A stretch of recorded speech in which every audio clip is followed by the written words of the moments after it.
Pantai Parangkusumo termasuk pantai yang dikeramatkan oleh masyarakat yang tinggal di kawasan Yogyakarta. Di balik keindahannya yang eksotis, Parangkusumo menyimpan sejarah masa lalu yang penuh misteri. Konon kabarnya, di Parangkusumo terdapat gerbang kerajaan gaib yang dipimpin oleh Kanjeng Nyai Roro Kidul.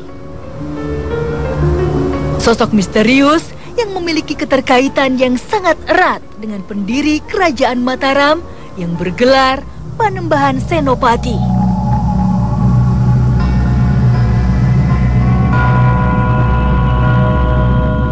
Pantai Parangkusumo menyimpan sebuah situs yang bernuansa sakral dan diyakini sebagai cikal bakal berdirinya Kerajaan Mataram. Di tempat ini pula beredar cerita masyarakat bahwa terjadi pertemuan antara Panembahan Senopati dengan Kanjeng Ratu Kidul. Bagaimana cerita selengkapnya? Ikuti terus penelusuran saya.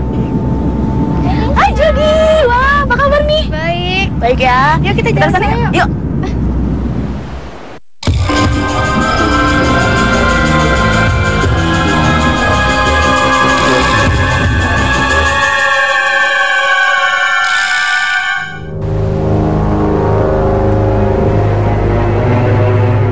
Bersama sahabat saya Jody, kami menyusuri pantai yang berpasir halus kehitaman, diiringi nyanyian ombak laut selatan yang berdebur kencang.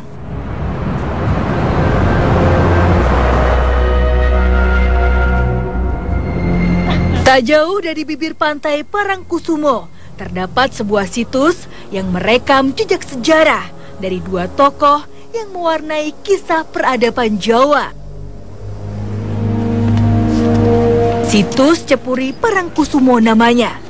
Situs yang diyakini sebagai lokasi pertemuan antara Panembahan Senopati dan Kanjeng Nyai Roro Kidul. Kisah Cepuri berawal dari keinginan Danang Sutawijaya, putra Ki Ageng Pamanahan dari Selo yang bercita-cita membangun kerajaan baru. Berbekal nasihat pamannya yang bernama Ki Juru Mertani, Danang Sutawijaya lalu pergi bersemedi di Laut Selatan. Tekadnya bulat untuk mewujudkan mimpinya membangun Mataram. Hal ini tentu saja meresahkan penghuni kerajaan gaib Laut Selatan yang dipimpin Kanjeng Ratu Nyi Roro Kidul. Ia lalu keluar dari istananya menjumpai Danang Sutawijaya dan meminta Danang untuk menghentikan semedinya. Kerajaan gaib Pantai Selatan bersedia mendukung Danang Sutawijaya membangun Mataram. Danang Sutawijaya inilah yang akhirnya dikenal dengan nama Panembahan Senopati. Betul mau membantu dengan persyaratan dia mau jadi suaminya sampai anak cucunya, tapi suami secara goib karena kadang itu kan goib pada masyarakat manusia. Hubungan antara penguasa Laut Selatan dengan pendiri Kerajaan Mataram terus terabadikan lewat berbagai ritual yang rutin dilaksanakan setiap tahunnya. Bukan sekedar tradisi semata, tapi juga sebagai sarana menjaga keharmonisan dengan alam yang disimbolisasikan dengan penghormatan terhadap keberadaan Keraton Pantai Selatan. Setiap tahunnya di sini ada ritual labuhan dalam itu. Ya, tepatnya bulan Rajab, kalau yang ke-10 ini tanggal 30 Jawa. Itu upacara di sini lantas dibawa ke Pantai Selatan Laut untuk apa istilahnya menjalin berhubungannya antara keraton sama keraton kidul itu.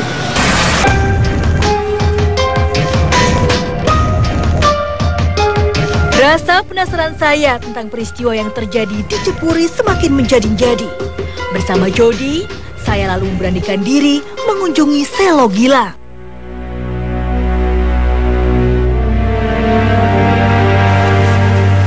Selamat siang Pak Rio, saya Nisha dari Trans 7.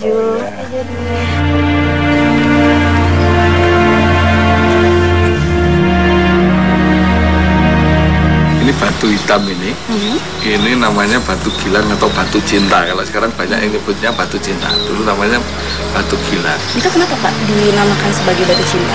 Itu tempat pertemuan antara Raja Mataram pertama, Panembahan Senopati dengan Ratu Kidul. Nah kalau Panembahan Senopati sendiri kan merupakan cikal bakal dari ada hubungan erat dengan Yogyakarta sendiri. Apakah sampai sekarang masih ada hubungan dengan dari Nyai Roro Kidul sendiri?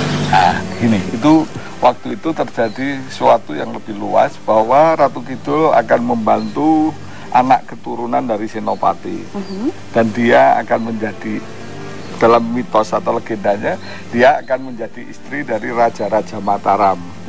Nah, dalam konteks seperti itu tentunya masih berlaku hubungan itu, baik dengan Kerajaan Mataram yang ada di Jogja ini maupun yang ada di Solo, itu masih berlaku. Termasuk waktu wisuda Raja Jogja, itu yang duduk di kereta kencana itu hanya raja. Asumsinya, kepercayaannya di sampingnya itu Ratu Kidul. Sedang ratu yang manusia, yang dalam posisi manusia itu di kereta yang lain. Itu salah satu pengakuan bahwa Ratu Kidul masih istri dari raja-raja Jawa sampai hari ini. Sepertinya akan menarik jika kita menggali informasi lain dari sisi yang berbeda. Jangan kemana-mana, tetap di Dua Dunia.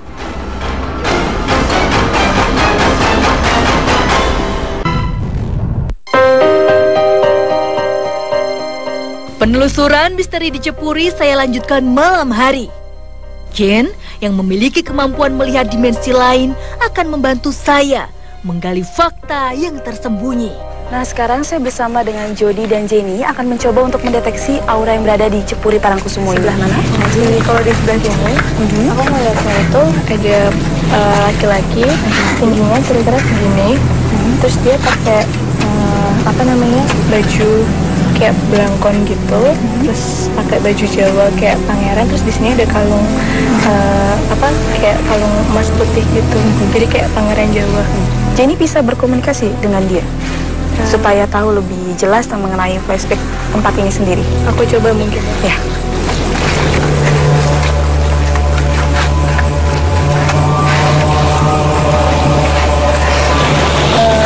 Aku sih tadi coba ngomong, dia pakai bahasa Jawa gitu. Tadi sih dia kayaknya sih dia siapa Panembahan Senopatinya itu. Dan dia itu cerita kalau di sini itu adalah tempat dia bertemu dengan Nyai Roro Kidul. Gitu. Jenny, kalau misalnya aku mau ikut ngerasain pendeteksi aura di sini, kita bisa tidak? Mungkin coba diginin aja tangannya. Jen lalu menawarkan untuk membantu kami merasakan energi yang ada di sekitar situs. Makin dingin ya. Makin lama makin dingin.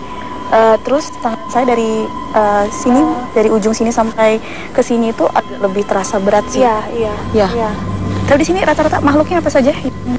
Selain sosok tadi yang bilang. Tadi sih aku sih sekelebat lihat ada apa sih kayak naga. Tapi dia lewat-lewat doang gitu. Ukurannya semana tuh, Jan? Panjang banget. Melingkari ini, situs ini. Jadi dia muter-muter terus. Terus ada apa lagi? Ada kafe di sebelah sana. Jadi emang dia tuh yang ikut dari Panembahan Senopatinya itu. Jadi bawahan dari Panembahan Senopati. Nampaknya sesosok makhluk tak kasat mata merasuk pada salah seorang mediator kami. Siapa dia sesungguhnya? Kalian sinten nih kak? Aku pangeran prajurit. Makhluk ini mengaku sebagai seorang pangeran dari pantai selatan.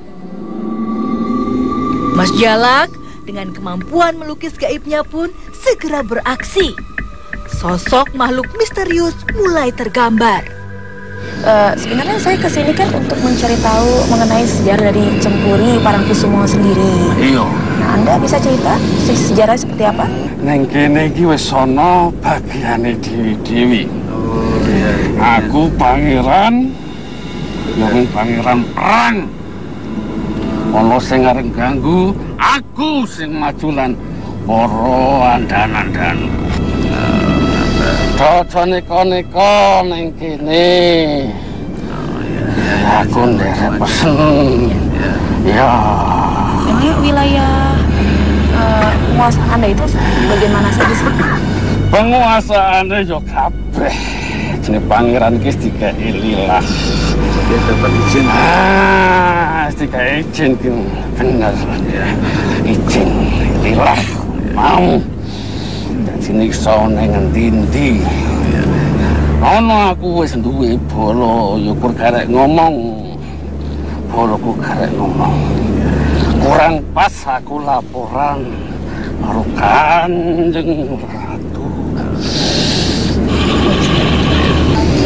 Dirasa cukup, Pak Kusumo langsung menyadarkan sang mediator. Langsung nggih, balik nggih. Iya.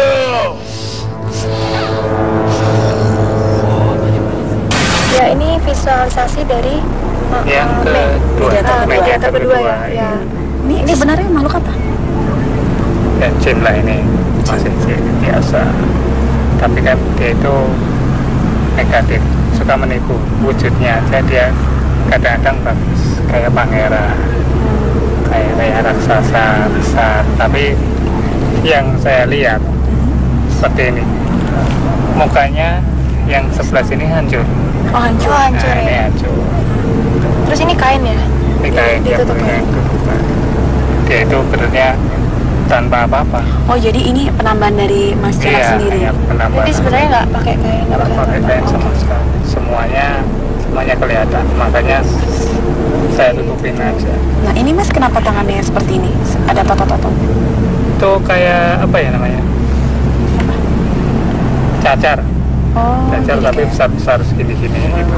itu hanya sebelah badannya Iya, saja ya? sebelah, cuma sebelah sini saja.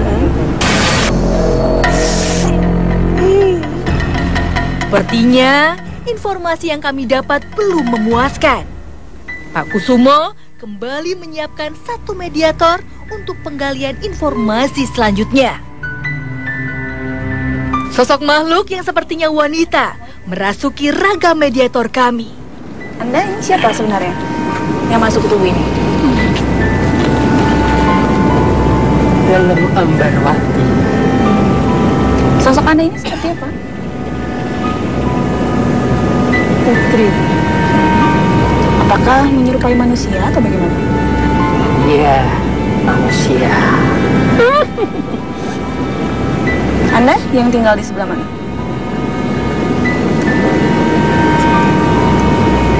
Di dalam laut. Lapang laut. Lapang laut gitu. Anda ini ada hubungan apa dengan keraton laut itu? Kok bisa mengaku-ngaku itu istana? Saya Mahapatinya. Oh gitu, jadi Mahapati dari Kanjeng Ratu Kidul seperti itu? Iya. Nah, kalau Anda sendiri, tahu nggak mengenai cerita dari Cepuri Parangkusumo itu? Panembahan Senopati. Badhe ngamel keraton angsal wejangan. Lalu? Suruh bertapa di sini. Di Cempuru itu. Iya. Cempuri tadi jenengan mereka itu, Mbak. Itu memang disuruh bertapa di situ oleh siapa disuruhnya? Wangsit pemurunnya di situ. Itu proses apa namanya? Beliau di situ berapa lama memang? 9 bulan sampun damel. Geger saking panasipun. 1 bulan dia Panembahan Senopati. Napa leres Kanjeng Panembahan Senopati itu atau Sutowijaya itu menikah kalian Gusti Nawangwulan? Rangga semua Sendika dalam. bleger kasat sampun kacatet sejarah Mataram unggul, Mataram joyo, Mataram mukti. Kanthi janji suci, ikating tali asmara. Kanthi janji suci, ikatan asmara dengan Nawang Wulan atau Ratu Laut Pantai Selatan. Saderenge Mataram amangadeg tesih kathah mengsah mungsuh. Mataram cilik randhe apa-apa. Mangkane Panembahan Senopati golek kanca, golek senjata, golek pitulungan, ora meneng kene tok gandeng jeneng. Biyen karo Adipati to nggih. Nak ora tak dibantu Kanjeng Prabu itu dibantu. Ora iso menang ya. Nah kalau dari penamaan Cempuri sendiri memang berasal dari kata apa sih itu artinya? Cempuri kuwi pintu gerbang. Jadi pintu gerbangnya istana keratone saking mriki ketemu ning cahya luhur, cahya suci saka Cempuri kuwi. Dadi kaasma Cempuri. Jadi semacam nanti mengidul kae ketok teng relap saka Mas Inten Raja Brama kabeh. Iya. Dirasa cukup, mediator pun disadarkan. Yang nenek-nenek. Ya, nenek. Unsurnya itu apa ya namanya? Buruk. Auranya negatif besar ya? Setinggi ini. Setinggi ini. Iya. Lalu? Setinggi ini bungkuk, terusnya pakainya kayaknya itu merah. Atribut yang digunakan Iya, itu? atribut yang digunakan jarik segini. Sama seperti orang-orang Jawa ya? Jawa zaman dulu. Matanya hanya seperti bulat doang. Putih? Putih. Ini kalau dalam manusia sendiri kisaran umurnya sekitar berapa nih? Paling kalau dalam manusia ya sekitaran umur 100-an. Ya baik, terima kasih Mas Jalak. Ya, sama-sama.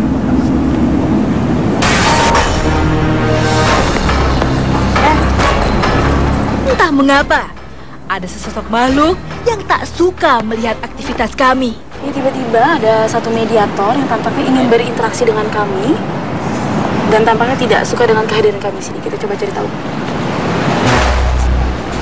Ia langsung merasuk dan sulit dikendalikan.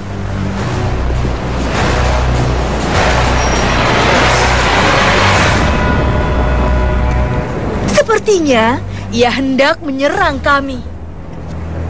Pak Kusumo langsung waspada.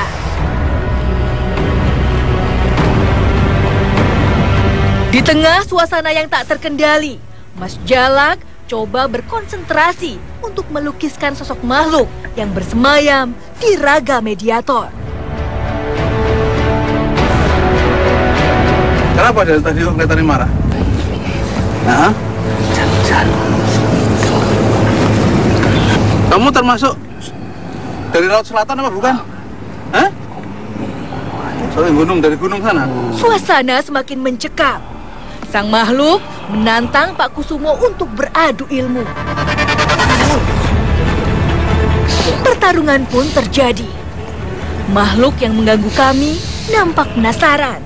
Ia terus saja berusaha menyerang Pak Kusumo.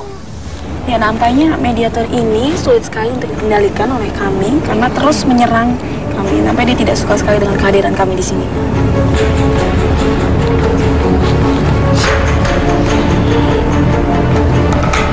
Akhirnya, Pak Kusumo bisa mengendalikan makhluk ini. Kami pun mencoba memberanikan diri untuk menggali informasi. Sayangnya ia memilih diam. Terpaksa, mediator pun disadarkan. Tetap di dua dunia. Tawaran Pak Kusumo untuk melihat gerbang gaib Keraton Laut Selatan tidak saya sia-siakan. mata batin saya dibuka. Kelihatan Pak, kelihatan. Kelihatan toh. Samar-samar tertangkap mata saya. Tampilan gerbang yang megah menjulang. Nyatakah ini? Sepertinya akan tetap menjadi misteri yang sulit untuk dibuktikan. Tapi mungkin untuk dirasakan. Nah itu juga. Warnanya putih, yang aku lihat sih warnanya putih. Tadi itu dari kecil lama-lama jadi gede. Iya. Jadi gede gitu, panjang. Terlalu silau banget kalau yang sebelah sana. Aku baru bisa ngeliat yang ini aja sih, di pinggiran pantainya aja. Kayak bangunan. Nah, Sherlock ini kan hasil visualisasi yang ketika saya mencoba untuk melihat gerbang merupakan dari Pantai Laut Selatan sendiri ya. Ini yang saya lihat tadi tuh cuman sebatas ininya saja sih, kayak depannya saja. Memang yang Mas Jalak bisa gambarkan seperti ini gerbangnya? Iya, yang saya lihat itu seperti ini. Seperti ini, tinggi, panjang gitu. Terusnya ini apa sebenarnya ini? Kayak apa ya namanya? Pilar-pilar kecil-kecil gitu, tapi kecil-kecil banyak gitu, naik gitu. Terusnya, nah nantinya terusnya ininya muncul, naganya muncul, nutup dalamnya. Tapi kok dari ini ornamen-ornamen yang di samping gapura ini berupa apa nih Mas? Yang ini? Kuning, kayak mirip emas gitu sekarang. Motifnya? Motifnya itu daun-daun bunga seperti itu. Nah kalau yang bawah ini, yang tadi mediator tiba-tiba masuk mencoba berinteraksi dengan kami ya? Saya lihatnya hanya hitam begini, hitam api, bawa api. Oh, dia bawa api, bola api. Iya. Ini kukunya panjang seperti itu. Kukunya panjang. Dia warnanya apa ya? Kayak asap. Oh, jadi dia tuh gumpalan. Goyang-goyang biasa itu. Matanya merah. Itu memang mulutnya kayak semacam kayak bertaring gitu. Iya. Oke, baik Mas Jalak, terima kasih atas informasinya. Nah, Jody, selama ikut penelusuran di situs Cempuri Parangkusumo ini bersama Dudunia, apa pengalaman apa yang bisa Jody dapatkan? Pengalaman banyak banget. Apa tuh? Pertama dari tadi datang itu kita jadi tahu sejarahnya. Terus habis itu Bisa berinteraksi dengan makhluk astral. bisa langsung berinteraksi. Terus habis itu tadi yang kerasukan itu, jadi ya itu benar-benar nyata gitu loh, benar-benar langsung berinteraksi. Luar biasa lah, pengalaman tak terlupakan. Seneng atau gimana Ya rasanya? seneng, soalnya dari dulu emang penasaran tapi nggak mau tahu sebenarnya karena takut itu. Dan sekarang bisa langsung berinteraksi itu luar biasa. Oke, jadi terima kasih ya. Banyak pelajaran yang bisa kita ambil di situs Cempuri Parangkusumo ini. Salah satunya adalah untuk menjaga keharmonisan antara manusia dengan alam. Dan oleh karena itu juga kita sudah selayaknya untuk melestarikan warisan leluhur kita.